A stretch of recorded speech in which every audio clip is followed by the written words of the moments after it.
안녕하십니까 선생님들.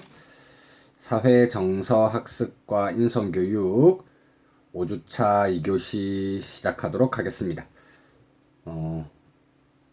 1교시에 말씀드렸던 것처럼 2교시 정도 하면 이 논문 살펴보는 건 시간이 다 끝날 것 같아서 3교시에는 트랜스 휴머니즘 관련한 영상을 하나 시청하시는 것으로 하겠고요. 제가 이제 수학여행 가면서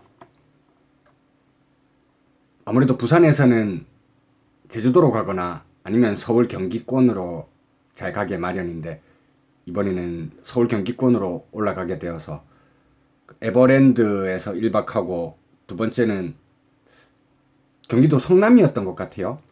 잡월드라고 하는 곳이 있더라고요. 직업 체험해주는 엄청 큰 센터던데, 서울 경기 쪽 선생님들도 자주 오실 것 같더라고요. 접근성이 좋아서.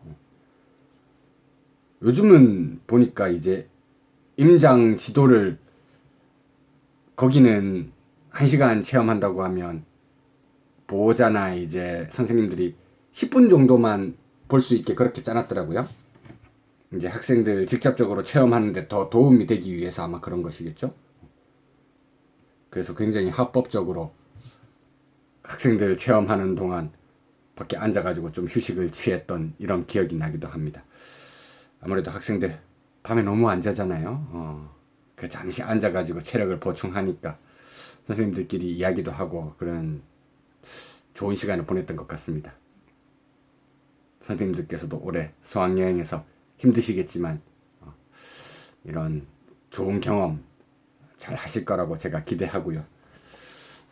또 너무 바로 이런 내용으로 들어가면 지루하실까봐 제 수학여행 이야기를 조금 해드렸고요.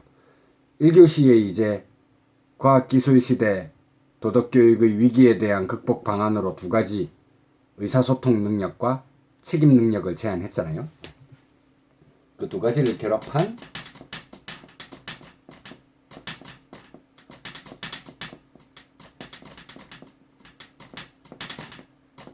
의사소통적 책임, 커뮤니케이티브 리스폰서빌리티라고 표현할 수 있는 거겠죠.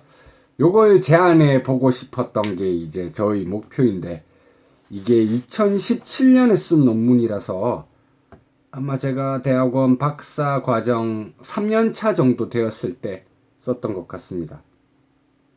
그래서 논의가 좀 성글기는 한데, 이제 박사 논문에서는 이 의사소통적 책임이라고 하는 걸 조금 더 자세하게 규명하기 위해 노력을 했거든요. 관심이 있으시면 제 학위 논문을 한번 찾아보시는 것도 좋을 것 같습니다. 뭐 지금은 당시에 논문 썼을 때 써져 있는 수준 정도로만 생각을 해도 지금 정재 선생님이 어떤 식으로 아이디어를 가졌구나, 그거 생각하시는 데에는 큰 어려움이 없을 거라고 생각해서 현재 논문에 있는 수준에서 한번 진행해 보도록 하겠습니다. 3절이죠. 의사소통적 책임성을 향하여. 도덕과 교육에 있어서 거시윤리학적 접근이 필요한 이유는 여러 가지가 있을 수 있습니다. 거시윤리, 윤리적 고려의 범위 내지 윤리학에서 다루어야 되는 대상이 거시적으로 확장된 이런 윤리학이라고 할 수 있죠. 그 가운데는 도덕과 교육과정과 관련하여 고등학교 생활과 윤리 과목의 영역 설정에 거시윤리학적 관점을 도입하여 중학교 도덕 과목에서 나타나는 가치관계 확장법과의 연결성을 강화하고 학습자들의 생활세계와 직접적 관련성을 가지게 할 수 있다는 연구도 있습니다. 굉장히 부적절한 인용이죠. 제 논문 안에서 또 제 논문을 인용하고 있는데요. 선생님들 잘 알고 계시는 2015 교육과정 가치관계 확장법 생각하시면 되겠죠. 영역이 4개잖아요. 자신과의 관계, 타인과의 관계, 사회 공동체와의 관계, 자연 초월과의 관계. 이제 4가지 있고, 첫 번째 영역에서는 성실, 두 번째 영역에서는 배려, 세 번째 영역에서는 정의, 네 번째 영역에서는 책임. 이게 핵심 가치로 설정되어 있었잖아요. 그 내용과 관련한 걸 이렇게 짧게 좀 설명해 두었다 생각하시면 될 것 같습니다. 이전 논문, 여기 이제 인용해둔 제 2016년 논문에서는 그 교육 과정 안에 있는 내용들을 찬찬히 살펴보면서 좀 이렇게 확대되어 나가는 방식으로 저는 이제 중등학교에 근무하고 있으니까요. 고등학교 생활과 윤리도 그런 방식으로 영역 설정을 하면 좋을 것 같다는 제안을 한 논문이었거든요. 자, 뭐 이 논문 속에서 그런 내용 하는 건 아니고요. 요 장에서는 이런 영역 설정의 차원과는 별도로 도덕과 교육을 통해 키워나가야 할 핵심적 덕목으로 의사소통적 책임성을 제안하고 그것의 중요성을 살펴보려고 했습니다. 교육과정 문서의 표현에 알맞게 하려면 핵심적 덕목보다는 아마 핵심적 가치 이렇게 하는 게 조금 더 정확할 것 같네요. 자, 과학기술 발전으로 인해 우리에게 제기되는 여러 가지 문제들을 도덕과 교육의 차원에서 바라볼 때 이런 기술을 인간에게 적용하는 것은 인간 존엄성의 토대에서 발견되는 근본 가치를 바탕으로 해야 한다는 주장은 이미 여러 연구자들에 의해 제기된 바가 있고 이때 중시해야 하는 가치로 책임 윤리를 언급하는 입장이 대표적이라고 할 수 있을 것 같습니다. 저는 앞선 논의에서 책임 능력과 함께 의사소통 능력 또한 거시윤리학을 대변하는 중요한 내용이라고 말하고 있었고요. 보통 과학기술 시대의 새로운 윤리학으로서 거시윤리학을 많이 제안하기 때문에 이 거시윤리학이 과학기술 시대의 새로운 윤리학 이것의 별칭 정도로 생각하셔도 좋을 것 같습니다. 그렇다면 이 두 가지 능력을 함께 지향하는 의사소통적 책임성이라는 개념은 어떤 것일까요? 왜 이 두 가지 능력은 별개로 두고 보아야 하는 것이 아니라 수레의 양쪽 바퀴와 같이 함께 나아가야 하는 것으로 평가해야 하는 것일까요? 동양 유학의 발전 과정에서 보면 이제 송나라 시기에 주제의 성리학 여기서 이제 지와 행의 관계에 대해서 이야기할 때 지행병지인이라고 표현하죠.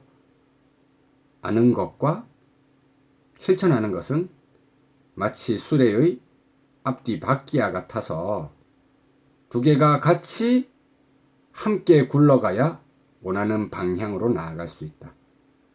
상호 보완적으로 서로 영향을 주고받으면서 함께 나아가야 한다. 그 지행병진의 맥락과 의사소통적 책임성이라는 이 표현의 맥락을 한번 맞추어 보고 싶어서 이런 방식으로 제가 서술을 한 겁니다. 이 질문에 대한 대답을 위해서는 책임이라는 단어 자체가 가지는 어원적 의미를 살펴볼 필요가 있을 것 같습니다. 책임하면 우리가 제일 쉽게 언급하는 게 영어로는 responsibility죠. 그리고 이제 독일어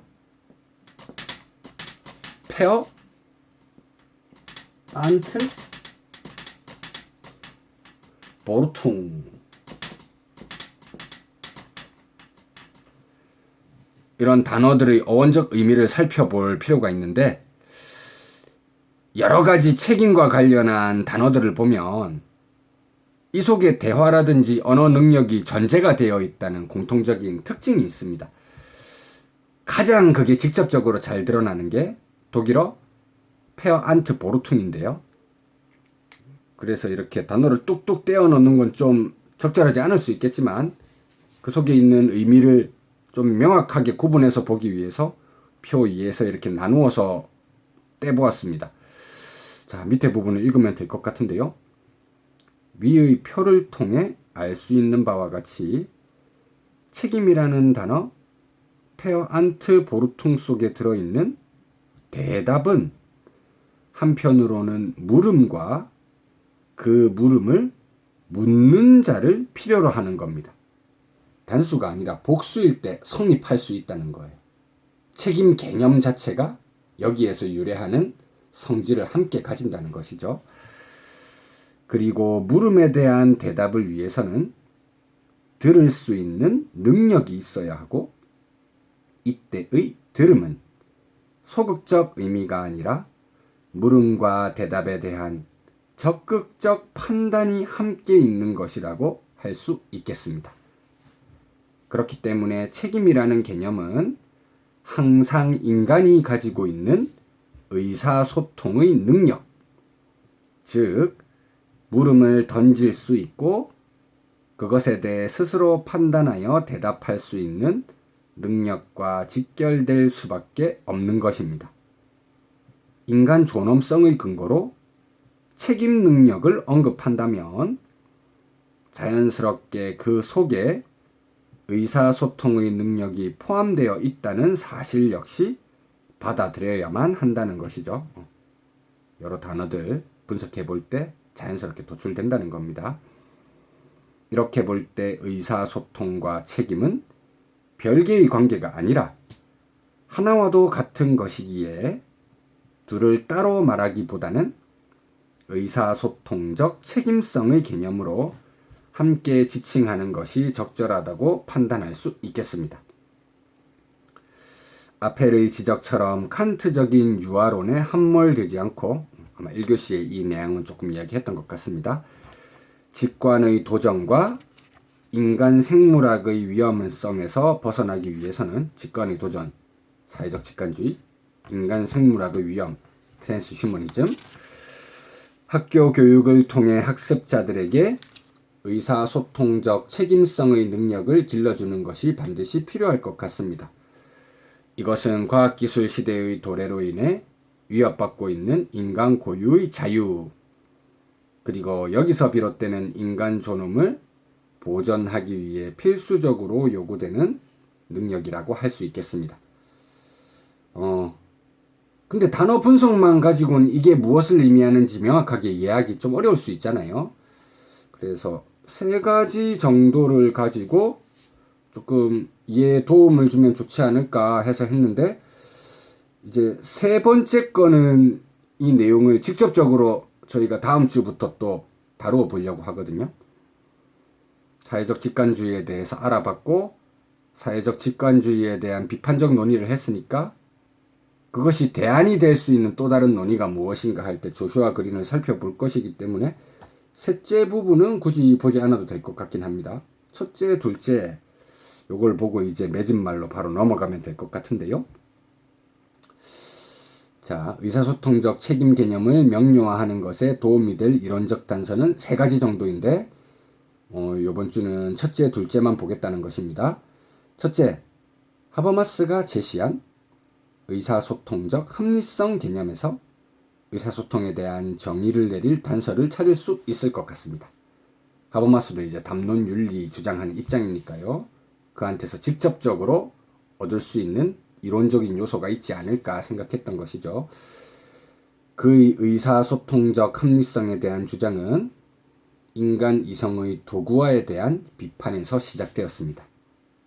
의사소통적 합리성과 대조되는 개념이 바로 도구적 합리성이죠. 이제 하버마스가 프랑크푸르트 학파 2세대잖아요. 프랑크푸르트 학파 1세대 대표자가 호르크하이머나 아도르노 같은 사람이죠. 유명한 저서가 계몽의 변증법이잖아요. 인간 이성, 합리성, 이걸 발전시키면 긍정적이고 장밋빛 미래로 갈 수 있다는 그런 잘못된 믿음을 가지고 있었는데, 인간 이성 발전시키는 계몽의 역사, 이것의 종착점이 바로 아우슈비츠 수용소였다. 전쟁에서 대량 살상 무기 만들고 무고한 인명을 희생시키고 이런 방식으로 인간의 이성이 기여했는데, 도구적 합리성이 아니라 이런 문제점에 대해서 절실히 깨닫고 그렇게 하지 않기 위한 공동의 노력을 위한 의사소통적 합리성이 필요하다. 이런 방식으로 이제 하버마스가 이야기하게 되는 거잖아요. 하버마스는 이성이 중심적으로 담당해야 할 역할인 가치의 정당성에 대한 비판적 추구가 도외시되고 단지 목표의 효율적 성취를 위해서만 이성이 동원되는 것을 부정적으로 보았습니다. 여기서 비롯되는 현대사회의 도덕적 취약성을 극복하기 위해 의사소통적 합리성이 필요하다고 할 수 있는데, 이때 의사소통은 기본적으로 갈등을 해결하기 위한 협동적 상호작용으로서 이해에 도달하고자 하는 행위로 정의될 수 있겠습니다. 어떻게 보면 의사소통적 책임성이라는 표현 중에 의사소통 이 부분에 대한 설명, 그것의 당위성과 관련되는 게 첫째라고 할 수 있겠죠. 두 번째, 아펠이 제시한 책임윤리학적 7단계.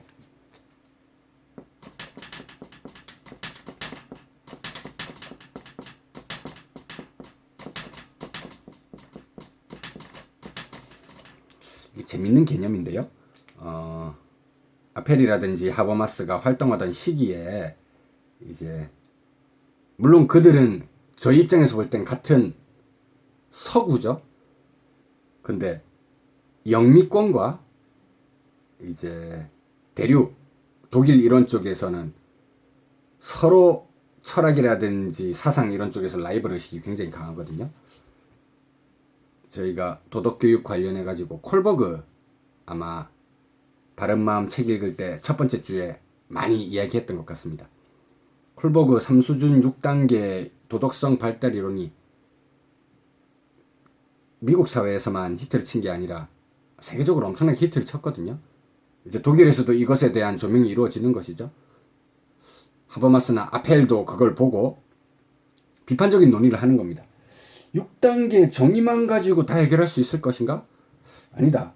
그거보다 한 단계 높은 책임윤리적 7단계를 요청해야 된다. 이런 식의 주장을 펼치거든요.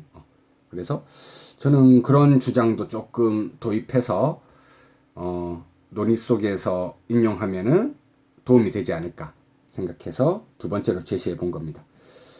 아펠이 제시한 책임윤리학적 7단계의 두 가지 조건을 통해서 의사소통과 책임이 결합되는 부분을 발견할 수 있을 것 같습니다.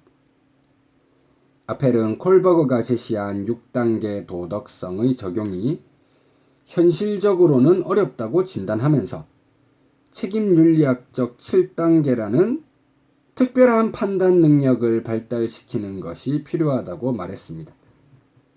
실제 이제 여러 가지 연구 결과 이런 거 보면 엄청난 성인들 아니면 6단계는 불가능하죠. 뭐 공자, 소크라테스 이런 예외적인 인물들 아니면 위대한 종교적 인물들 뭐 예수, 부처 그 정도 아니면 안 되고 일반적인 성인은 4단계 정도 가면 굉장히 훌륭한 사람이라는 겁니다. 현실적으로 적용되긴 어렵다는 것이죠. 그래도 이제 콜버그는 6단계까지 이야기했으니까 물론 나중에 하버마스나 아펠 이런 비판 극복하기 위해서 뭐 우주 조망적 7단계 뭐 이런 거 이야기하기도 합니다. 하지만 그 전에 과학적으로 이야기했던 것과 너무 다른 이야기라서 보통 콜버그가 이야기한 7단계는 사람들이 많이 다루고 있지 않기는 하죠. 자, 이 책임윤리학적 7단계 구성을 위한 두 가지 조건, 이 부분 보면 좋을 것 같습니다. 하나는 이상적 의사소통 공동체가 실제적 의사소통과 상호작용의 사회문화적 조건들 아래에서 실현되도록 공동작업을 할 수 있는 능력이다. 이상적 의사소통 공동체가 현실적인 의사소통 공동체, 이것과 연결될 수 있는 그런 내용이라고 보시면 되겠습니다. 제가 아마 1교시에 예로 들었던 학생들과 함께하는 자치활동, 이 정도로 생각하시면 좋을 것 같습니다. 다음은 불가역적 형식으로 변화하는 현대기술의 집단적 행위 속에서 미래 세대에 계속되는 인류를 위한 생존의 보존이라는 책임 조망의 능력입니다. 책임을 진다는 건 우리 세대에서 인간이 절멸되어서는 안 된다는 것에 대한 자각에서 시작하는 것이죠. 우리가 책임을 진다면 책임의 수혜자로서의 대상도 존재할 겁니다. 물론 미래 세대의 인간들은 우리에게 직접적으로 그 책임을 되돌려 주지는 못하겠죠. 그런 의미에서 이런 책임은 쌍방적인 것은 아닐 수도 있습니다. 일방적인 거지만 굉장히 중요하다는 것이죠. 미래에도 인류의 생존을 위해서 우리가 이렇게 책임 수행하는 게 중요하다는 걸 장기적 관점에서 조망할 수 있는 능력이 필요하다. 이렇게 이해해 주시면 좋겠습니다. 요 두 가지 능력을 조합하면 의사소통적 책임을 정의하는 핵심적 단서가 될 수 있지 않을까. 앞에 첫 번째가 의사소통과 관련된다면 두 번째가 책임과 관련될 수 있을 것이다. 그렇게 한번 생각을 해보았고요. 세 번째 조슈아 그린 이야기는 다음 주부터 보다 자세히 다룰 것이기 때문에 243쪽 5장 맺은 말로 바로 넘어가도록 하겠습니다. 지금까지 논의를 통해서 과학기술의 과도한 발전으로 말미암아 잠재적으로 우리에게 위협으로 작용할 수 있는 사회적 직관주의와 트랜스 휴머니즘의 문제들을 지적하고 이러한 위기를 극복하고 도덕교육이 발전해 나가기 위해 지향해야 할 덕목으로서, 아까 제가 덕목보다는 핵심 가치라는 표현이 조금 더 어울릴 것 같다고 다시 말씀드렸습니다. 의사소통적 책임성에 대해 살펴보았습니다. 그 과정에서 기술 자체가 가지는 윤리적 의미와 과학기술 시대에 필요한 새로운 윤리학인 거시윤리학이 가지는 특징에 대해서도 간단히 검토해 보았습니다. 여기서 한 가지 언급을 하고 넘어가고자 하는 점은 제가 사회적 직관주의나 트랜스 휴머니즘 양자가 도덕교육에 있어서 온전하게 부정적 결과만 가져온다고 생각하지는 않는다는 것입니다. 부정적인 면에 대해서도 주목할 필요가 있다. 이 정도로 생각하는 것이지 순수하게 부정적이기만 하다. 이렇게 말하지는 않는다는 것입니다. 현재 국내에서도 양자를 도덕교육적으로 활용하고 수정하려는 연구들이 활발하게 이루어지고 있습니다. 다만 요나스가 공포의 발견술, 우리의 도덕적 감수성은 긍정적인 결과보다는 부정적이고 두려운 결과에 대해서 예민하게 반응하는 특징을 가지고 있거든요. 그게 공포의 발견술과 관련되는 내용입니다. 미리 사유된 위험 자체로부터 새로운 윤리적 원리들을 발견해 나가려 한 것과 같이 우려되는 부정적 측면에 보다 초점을 맞추려 한 것이 저희 의도였다는 걸 한번 밝혀드립니다. 이거 아마 다음 단락은 선생님들과 첫째 주 저희 커피숍에서 OT 할 때 말씀드렸던 개념인 것 같아요. 마시모 피글리우치는 그의 저서 번영과 풍요의 윤리학에서 지금까지 인류가 획득한 지식에 대해 가장 강력한 두 가지 접근법인 철학과 과학을 이용하여 세계와 삶을 숙고함으로써 얻을 수 있는 지혜의 줄임말로 사이파이, 사이언스, 필로소피를 줄여서 사이파이를 제시했습니다. 피글리우치의 주장대로 철학과 과학 가운데 어느 한 가지에만 집중하고 다른 것을 도외시하는 태도는 우리 삶에 대한 올바른 통찰력을 가져오지 못할 것입니다. 우리가 살고 있는 시대의 과학기술의 실제적 발전을 무시하고 오직 당위의 명령에 따른 삶을 살아가야 한다는 선언이 본 논문에서 주장하고자 하는 바는 결코 아닌 것입니다. 우리 삶에 커다란 영향을 미치는 과학기술의 장점과 한계에 대해 명확하게 알고 그것을 기준으로 도덕과 교육이 지향해 나가야 할 바람직한 방향을 제안하려는 작은 노력이 본 논문이 가지는 의미라고 평가할 수 있을 것 같습니다. 그런 노력의 일환으로 의사소통적 책임성을 지닌 인간을 육성하기 위한 교육을 실시해야 한다는 화두를 새롭게 던져본 시도, 이것이 다른 연구들과 구분되는 점이라고 한번 소소하게 자평을 해보았습니다. 자, 이제 3교시에는 트랜스 휴머니즘 관련한 영상을 하나 보시고요. 저희가 이제 이어지는 6, 7주에는 조슈아 그린 관련해서 살펴볼 것이고 8주차는 과제물로 대체한다고 했었죠.